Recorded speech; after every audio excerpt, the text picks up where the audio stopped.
यहाँ पे जो नया वाला चार्ज डिस्ट्रीब्यूशन ये कनेक्ट कर दिया तो चार्ज यहाँ से बाहर ऐसे निकल के इस पे गया होगा। तो यहाँ पे चार्ज अब मैं नहीं कह सकता कि कैपिटल क्यू रहा होगा, मैंने तो कुछ Q1 मान लिया, ठीक है।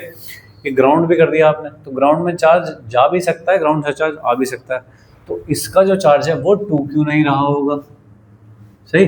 लेकिन ये अगर Q1 है तो क्या इसके यहाँ इनर सरफेस पे -Q1 ही होना चाहिए, क्योंकि उससे निकलने वाली सारी फील्ड लाइंस को टर्मिनेट करवाना है उसे, तो इसलिए -Q1 ही होना चाहिए। ये कितना है, कुछ अलग होगा, मुझे नहीं पता कितना है, क्योंकि उस पर कंजर्व है ही नहीं चार्ज, उससे तो ग्राउंड में जा चुका है या आ चुका है। Q2 तो यहाँ कितना होना चाहिए, -Q2, सही। तो यहाँ पे कितना, कुछ और Q3। तो सबसे पहले तो चार्ज डिस्ट्रीब्यूशन बनाना आना चाहिए कि कैसे सोचूंगा, कहाँ पे सेम रहेगा कहाँ पे नहीं रहेगा।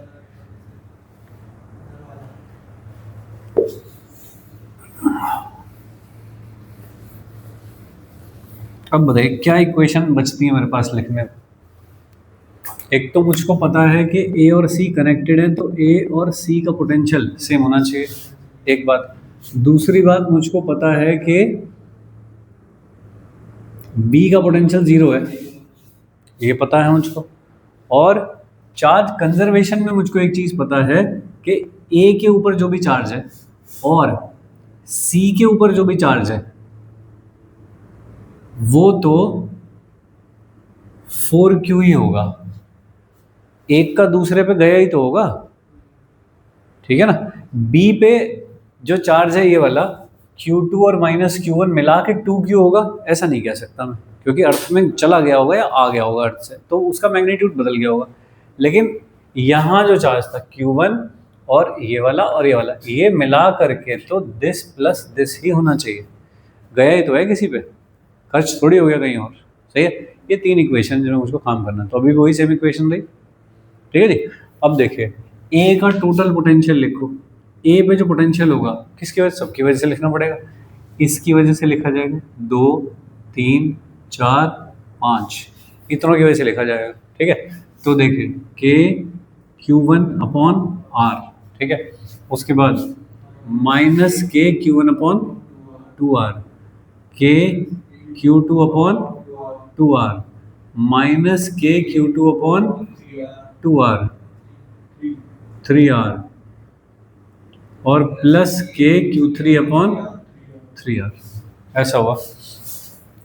C का टोटल पोटेंशियल के Q1 अपॉन 3R माइनस के Q1 अपॉन 3R, के Q2 अपॉन 3R, के Q2 अपॉन 3R, और के Q3 अपॉन 3R, सही है। इक्वल रखना मुझे दोनों को। कौन कौन साफ हो रहा है भाई, ये गया और ये आपस में ही गए, क्या ये भी गया, सही है। इधर कोई कट रहा है क्या, नहीं कट रहा, तो ये शुड बी इक्वल टू, ये तो कुछ बचा ही नहीं, फाइन। तो इसमें से के और आर हटा दूं सब में से, तो क्या इक्वेशन बनेगी, Q1 minus Q1/2 plus Q2/2 minus Q2/3 is equal to 0। एक इक्वेशन बन गई, एक रिलेशन आ गया, ठीक है। सॉल्व कर लो जरा, Q1/2 plus Q2/6 is equal to 0। तो Q1 is equal to minus Q2/3, जिसकी ज़रूरत होगी लिखूंगा, एक चीज़ बन गई। दूसरा ये VB 0 है, तो B का पोटेंशियल लिख दो, B का पोटेंशियल लिखो आओ भाई, के Q1 अपॉन 2R माइनस के Q1 अपॉन 2R प्लस के Q2 अपॉन 2R माइनस के Q2 अपॉन 3R, और के Q3 upon is equal to, कौन कौन मरा, ये गया, ये बच गया, ठीक है। ये के और आर साफ कर दो इसमें से, ये है Q2/2 Q2/3, तो कितना हो गया, Q2/6 हो गया क्या, Q2/6 plus Q3/3 is equal to 0। तो Q3 is equal to minus of Q2/2, second equation हो गई। और एक थर्ड इक्वेशन ये है, Q1 minus Q2 plus Q3 is equal to 4Q। Q1 की वैल्यू ये रख दूं, minus Q2 by 3 minus Q2 और Q3 की जगह रख दूं Q2 by 2 is equal to 4Q। ठीक है भाई, देखना कितना हो जाएगा, 6 2 -2 -6 -3 upon 6 Q2 is equal to 4Q। सही कर रहा हूँ क्या?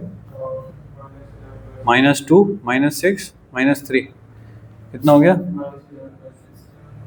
-11/6, नहीं फाइनली 24 11, ऐसा हो गया भाई Q2। सही है, Q2 की वैल्यू यहाँ रखूँ सपोज, तो Q3 कितना हो गया, -12Q/11 पॉजिटिव आएगा, पॉजिटिव लिख लेंगे भाई। और Q1 कितना आ जाएगा, +8Q/11। ये आ गया भाई तीनों चार्ज, फाइनल चार्ज डिस्ट्रीब्यूशन। सही है, चलिए इसमें सारी चीज़ आ गई, जितनी हमने अभी तक पढ़ी वो सारी चीज़ कंसिडर हो गई इसमें। ग्राउंड से कनेक्ट करोगे तो क्या लिखोगे, दो को आपस में कनेक्ट करोगे तो क्या लिखोगे, चार्ज कंजर्वेशन कैसे लिखते हैं, सब चीज़ आ गई इसके अंदर। तो ये हो गया एक फाइनल सवाल। ठीक है, नोट करिए।